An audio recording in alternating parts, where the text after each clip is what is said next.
Thomas and Friends, making tracks to great destinations.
The island of Sodor is surrounded by beautiful blue sea. It has fields of green and sandy yellow beaches. There are rivers, streams, and lots of trees where the birds sing. There are windmills and a coal mine, and docks where visitors to the island arrive. The island also has lots and lots of railway lines. Who's that puffing down the track? It's Thomas! Hello, Thomas! Hello, everybody! Welcome to the island of Sodor.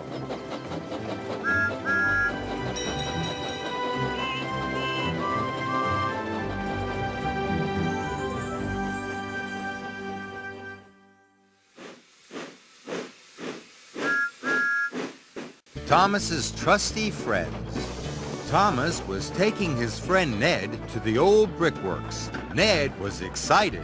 Today I get to demolish, called Ned. Demolish, Chef Thomas? Knock buildings down. Cried Ned cheerfully. Thomas thought it strange that his friends were always excited about knocking buildings down. Miss Jenny had shown the foreman the demolition plans. "It's time to go to work," she said. "And remember..." Safety first, cried Ned and Oliver. Oh boy, said Ned. I can't wait to knock this building down. "Oh my, Ned, you're not here to demolish," rattled Oliver.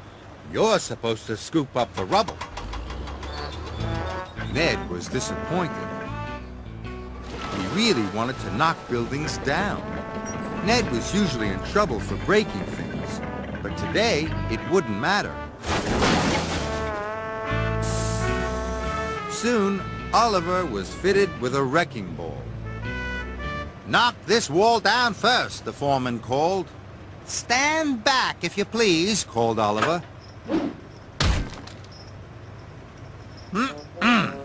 Said Oliver. The wall didn't fall down.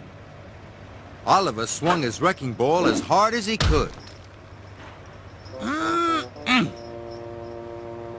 The wall still didn't fall down. "We need a bigger wrecking ball," cried the foreman. In no time, Oliver was fitted with a bigger wrecking ball. But still, the wall didn't fall down. Can I help? Ned asked hopefully. "No," said the foreman. "This is Oliver's job." Ned was sad. "This is the strongest wall I've ever seen," said Oliver's operator. Then the foreman checked the wall again.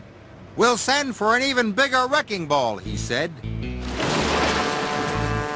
Ned had gone back to loading rubble into Thomas's freight cars, but his heart wasn't in it.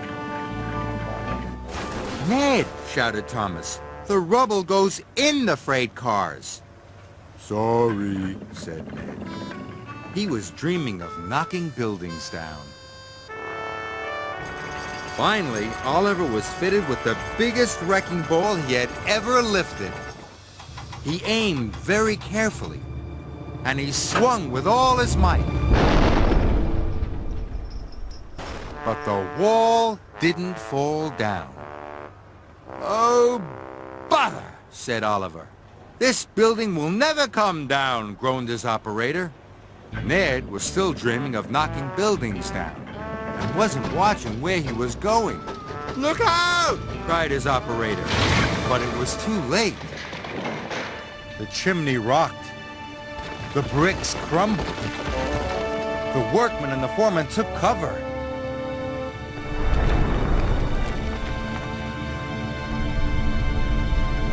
Oliver and Thomas watched in amazement.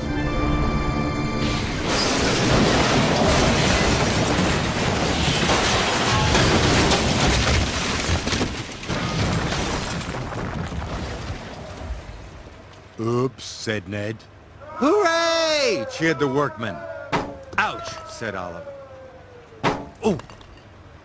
Oh!"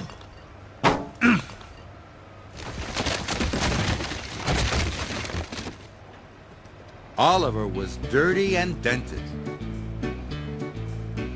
And Thomas's freight cars were full.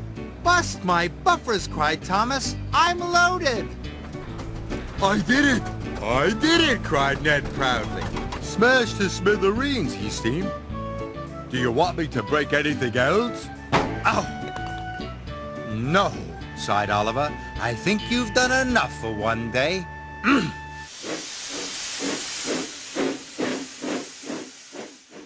Alfie Has Kittens. It was a beautiful day on the island of Sodor. Thomas was bringing his friend Alfie to a demolition site.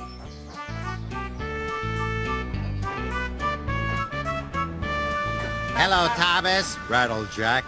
"Hello, Jack," puffed Thomas. "I guess everyone likes demolition," said Thomas. "I love demolition," said Alfie. "It's when we get to knock buildings down." "That's supposed to be fun?" asked Thomas. "The best fun," cried Alfie, and he swooped down the wreck. "Look out, small fry," boomed Max. "I'm not a small fry," said Alfie crossly.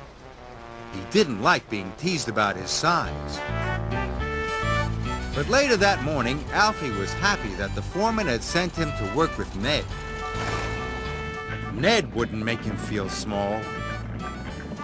But as Alfie pulled up, Ned swung his bucket. "Watch out!" cried Alfie. "Sorry," said Ned. "I didn't see you. You're smaller than you look." This made Alfie feel even smaller. Later, Alfie was working hard. "Hurry up, half-pint," teased Monty. "Not half-pint," greased Max. "It's small fry." Alfie was upset.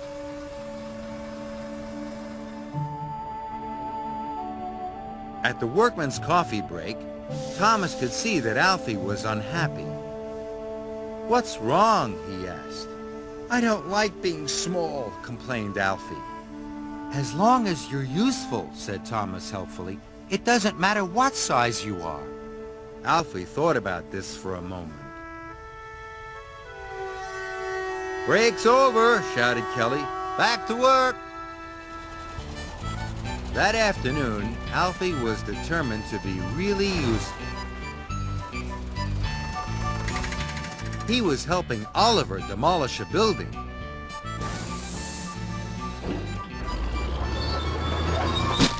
Oliver's giant scissor claw grabbed the top of the wall.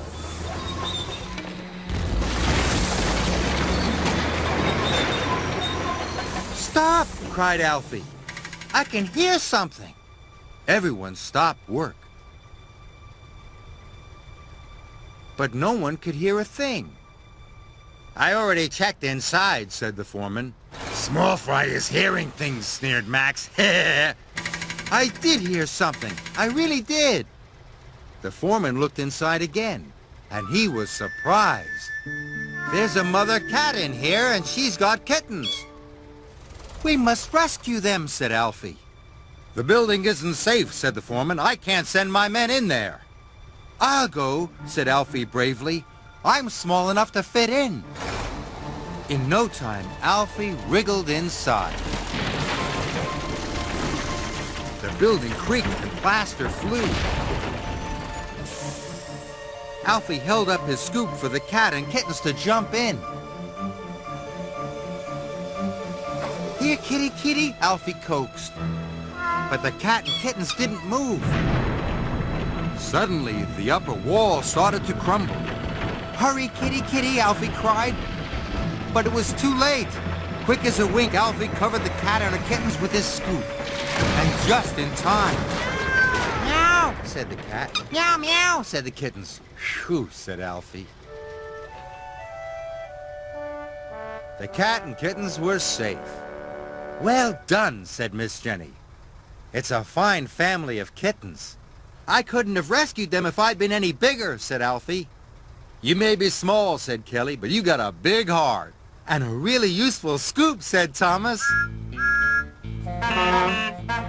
Alfie was proud, and he never complained about being small again.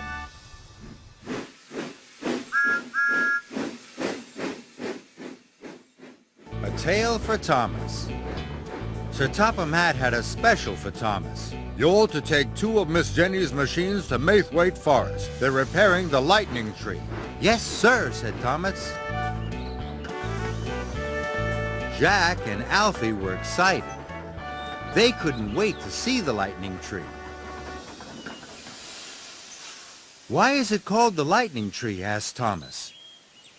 "It was struck by lightning," said Jack. "It's a very old and rare and special tree," added Miss Jenny, "which is why we need to repair it." "But how will we know which one it is?" asked Alfie. "You'll know," Kelly laughed. "It's the biggest tree in the forest." "We need to prop it up before it falls over," said Miss Jenny. "So be careful, all of you, and remember, safety first," Jack and Alfie called. Jack and Alfie made their way through the forest.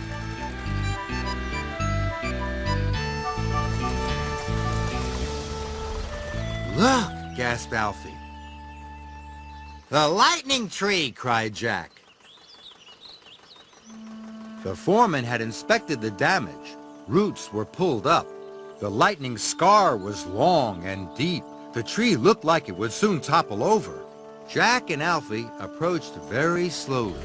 They had remembered what Miss Jenny said about being careful. But Max and Monty were racing recklessly through the forest. "Look out!" cried Alfie. "You'll hit the tree!" shouted Jack. But it was too late. Max crashed into Monty, and Monty crashed into the lightning tree. "Who put that there?" grumbled Monty. "The tree's falling down!" shouted Jack. "Not my fault," called Max. "We must save it!" cried Alfie. "Help, Jack!" "I'm coming!" called Jack. "Move aside, little fella," said Oliver. Oliver braced his mighty arm against the tree, but the tree was too heavy. "Kelly!" shouted Jack. "We need more help!" Before long, Kelly was helping too.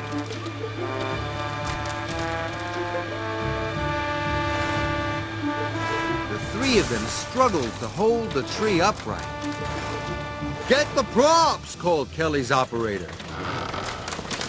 Jack raced off to get the props from Thomas. The machines strained to hold up the tree, but they were getting very tired.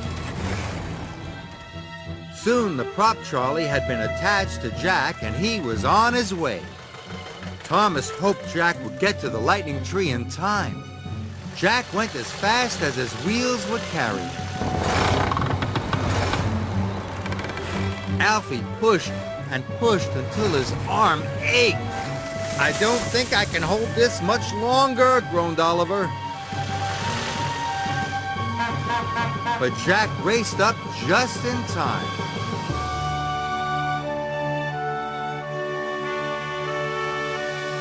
The workmen soon attached the props. The lightning tree was safe. Hooray! Groaned Alfie. Miss Jenny was pleased. A terrific job, she said. The lightning tree is saved. Kelly, Oliver, Jack, and Alfie were proud. But no thanks to you two, she said to Monty and Max. You'll return to the yacht immediately. Max and Monty were ashamed. They knew they were in trouble. Later, Thomas was taking Alfie and Jack back to Miss Jenny's. Look, cried Alfie. You can see it from here, called Jack. It was the lightning tree. Thomas was glad it was saved.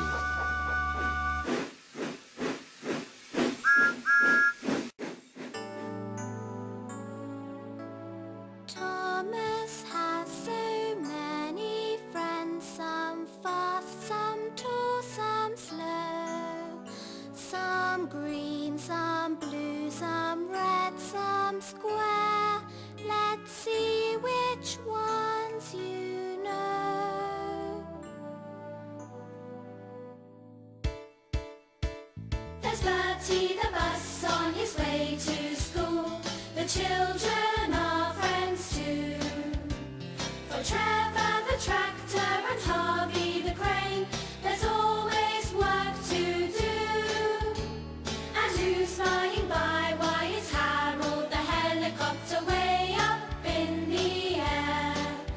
Elizabeth the lorry driving along, going to who knows where.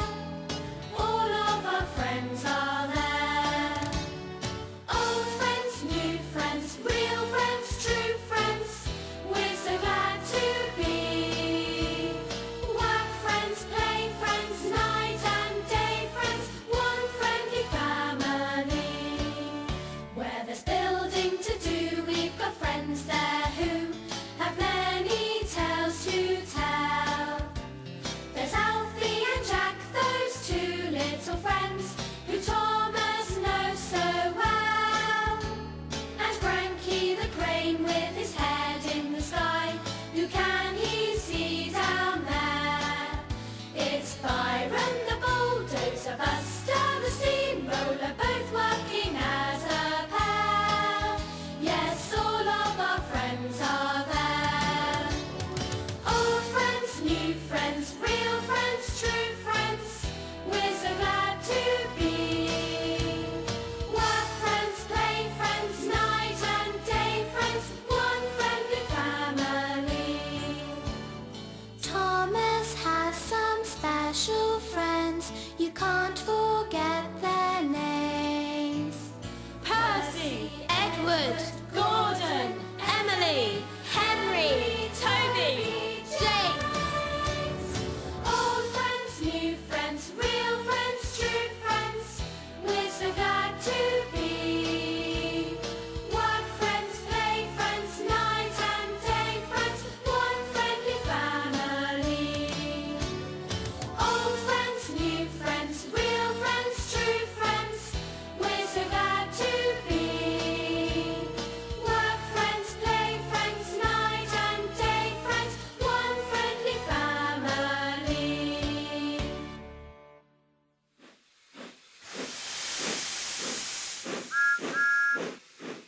Percy Helps Out. It was summer on the island of Sodor. Percy enjoyed working in the sunshine, and he liked being able to say hello to his friends. Hello, Nelson, Percy called. Nelson was so busy he barely had time to honk back. He was carrying machines everywhere, from the yard to the sites, and then all the way home. Day after day, Nelson was carrying, until his axles ached. Just once, he thought to himself, I'd like to be carried. That night, Nelson had a dream. He dreamt he was sailing through the countryside. The breeze was blowing, he was enjoying himself, and he realized he was being carried.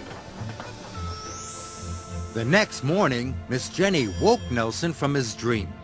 "Thomas has had an accident at Maithwaite Crossing," said Miss Jenny. "Sir Topham Hatt needs you to take him to the repair yard." Nelson hoped his friend Thomas was all right. When Nelson arrived, he saw Thomas had come off the rails and broken a wheel. "Thank you for coming," chuffed Thomas cheerfully. "We'll get you back in no time," replied Nelson. Nelson had to be very careful. He'd never carried a steam engine before.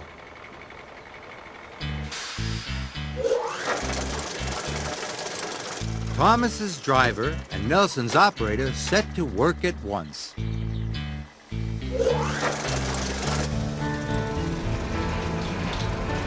Nelson struggled as he winched Thomas aboard. "Whoa, you're heavier than a bulldozer and a steamroller put together," Nelson exclaimed. Thomas was surprised. "I'm only a tank engine," he said.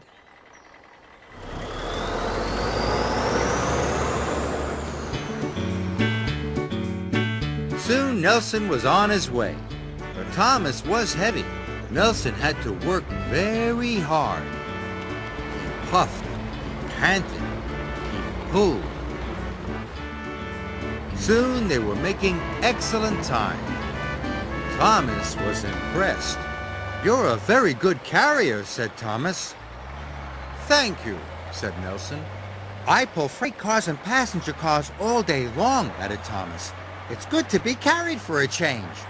"I'd like to be carried sometime," said Nelson. "But who would be big enough to carry me?"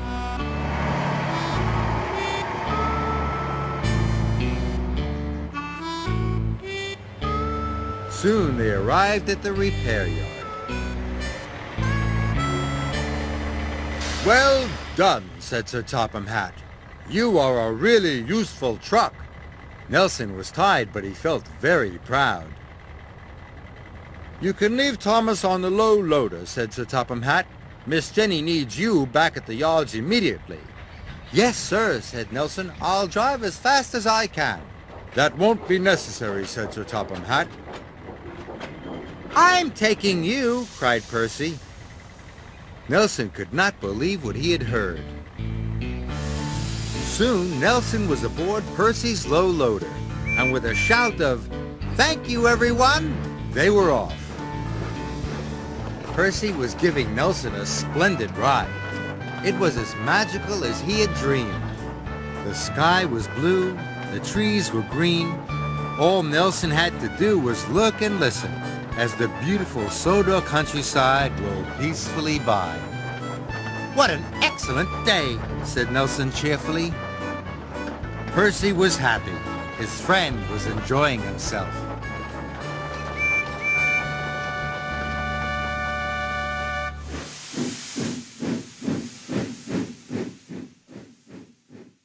The Tortoise and the Hare.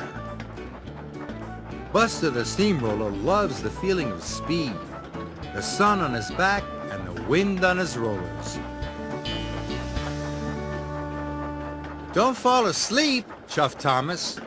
"I'm thinking," said Buster. But he wasn't. He was dreaming about what it would feel like to win a race.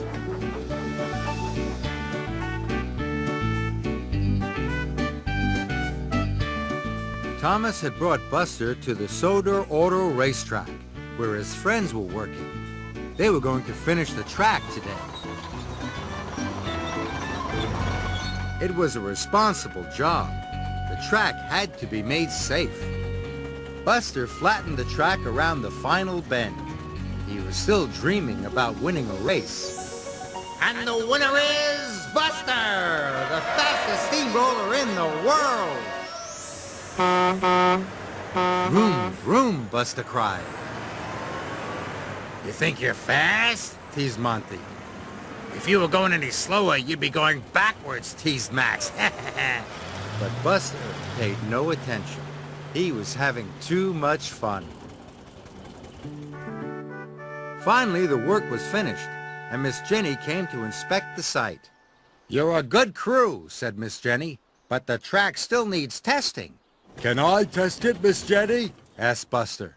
I'm the fastest steamroller in the world. More like the slowest, snickered Max. Monty snickered too. Perhaps all three of you should test it, said Miss Jenny. The foreman will give you the all clear, but remember, no speeding. Of course not, said Monty. But Max and Monty knew they were going to go as fast as they could. They waited for the foreman to give the all clear signal. I'm ready, cried Buster. You couldn't beat a snail, said Max. Not even a sleepy snail, added Monty. The foreman raised his flag. Max and Monty were speeding away.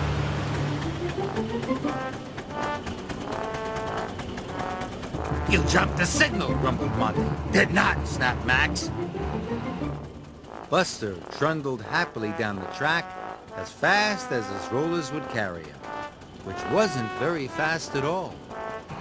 Monty was so cross, he bumped Max. Ow, cried Max, you dented me. You're in the way, snapped Monty.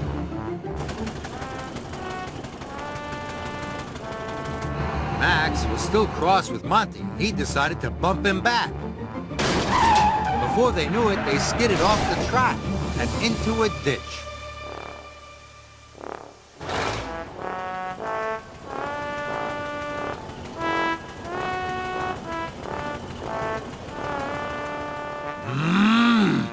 Said the bull.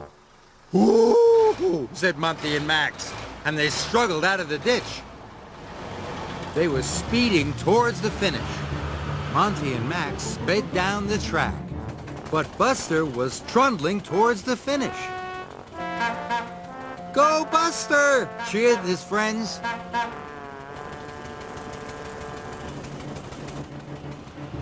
No, said Monty. It can't be, said Max. But it was too late. Buster chuffed and puffed across the finish line. When Max and Monty crossed the line, they were still arguing. I came second, cried Max. Third, snapped Monty.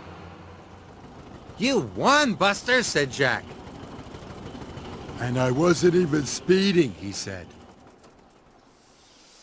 When Thomas came to collect Buster, he was pleased. I brought a steamroller, he said, but I'm taking a champion back. And he helped prove the track is safe without speeding, added Miss Jenny. Buster was proud. Vroom, vroom, he said as Thomas chuffed past Monty and Max. I did come second, said Max. Third, snapped Monty.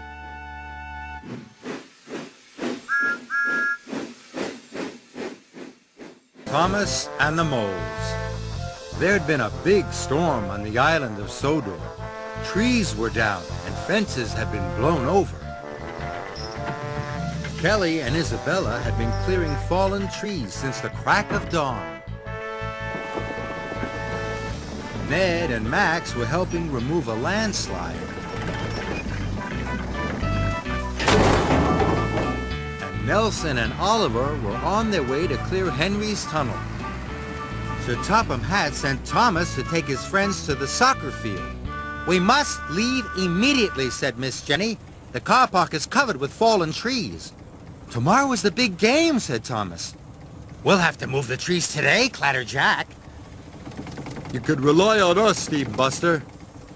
I'm sorry, Buster, said Miss Jenny kindly, but this is a job for lifters, pushers, and haulers. Buster was sad.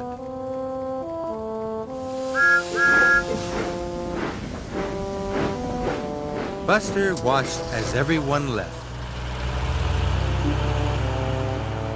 Everyone's got a job but me, he said. Thomas knew his friend Buster was unhappy. Nobody likes to be left out.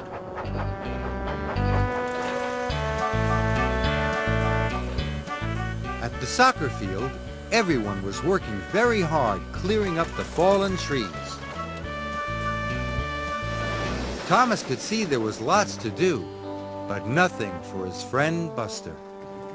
Buster was upset. It's not fair, he puffed. I want to help too. The work had gone very well. They were almost finished when Isabella arrived with the new goalposts. Then Miss Jenny went onto the soccer field. "Oh my goodness," she cried. "Molehills!" Miss Jenny would need Buster after all. Thomas returned to the yards as fast as he could. "Buster, I've come to take you to the soccer field," he chuffed cheerfully. "Miss Jenny needs you urgently." Buster was so excited he thought his boiler would burst. Yay! He was very happy. There was nothing better than being needed urgently.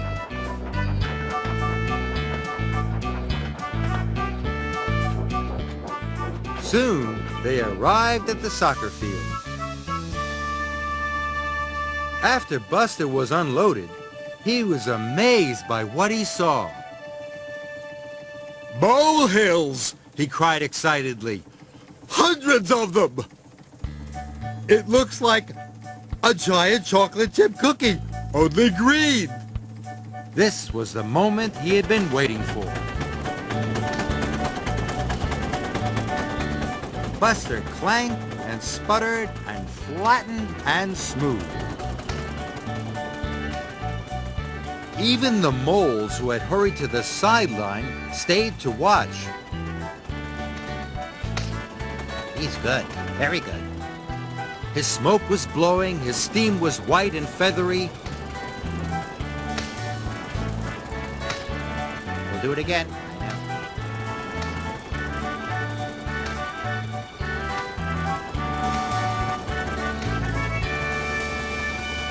In no time at all, the soccer field was flat again.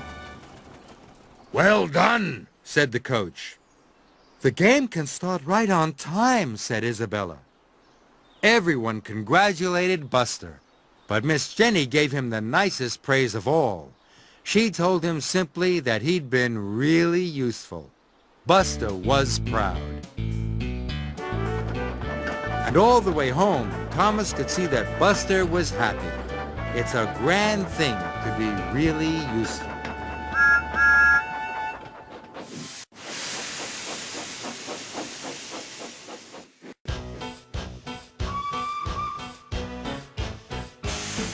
They're two, they're four, they're six or eight, shunting trucks and hauling freight. Red and green and brown and blue, they're the really useful crew. All with different roles to play, round timber sheds or far away, down the hills and round the bends. Thomas and his friends. Thomas, He's the cheeky one. James, His